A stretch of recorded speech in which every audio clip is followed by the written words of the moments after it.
আসসালামু আলাইকুম গাইস। এখন রান্না করব মুগ ডাল দিয়ে, মুসুরি ডাল দিয়ে, আম দিয়ে। কড়াই বসানো আছে, পানি দেওয়া আছে পরিমাণ মতো। চুলাটা অন করে দেব। আমি আগে থেকে মুগ ডাল ভালো করে ধুয়ে ভিজিয়ে রেখেছি। মুগ ডাল আর মুসুরি ডাল দিয়ে দিব পেঁয়াজ কুচি।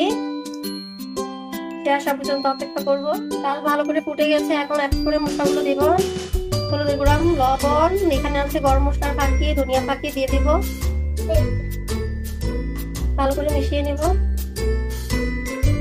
ঘুটনি দিয়ে ঘুটে দিব। ঘুটবো না, দিয়ে দিব এই পর্যায়ে আম, কাঁচামরিচ। ভালো করে ফুটে আসলে আমরা বাগার দিয়ে দিব। ডাল বাগার দিয়ে দিব। এই পর্যায়ে কড়াই বসিয়ে দিয়েছি, দিয়ে দেব তেল। তেলটা গরম হয়ে আসলে দিয়ে দিব পেঁয়াজ কুচি। দিয়ে দিব পেঁয়াজ কুচি। ভালো করে পেঁয়াজটা একটু ভেজে নেব। পেঁয়াজ ভাজা হয়ে গেছে, বেশি ভাজবো না, বেশি ভাজলে আবার তিতো লাগে। দিয়ে দিব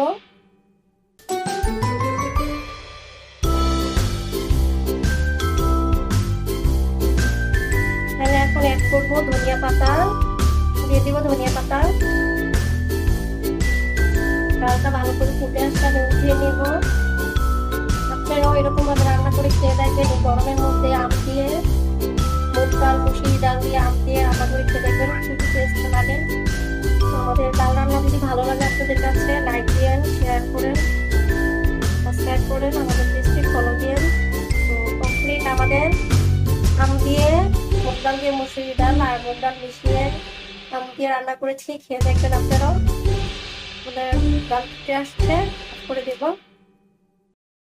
আল্লাহ হাফেজ।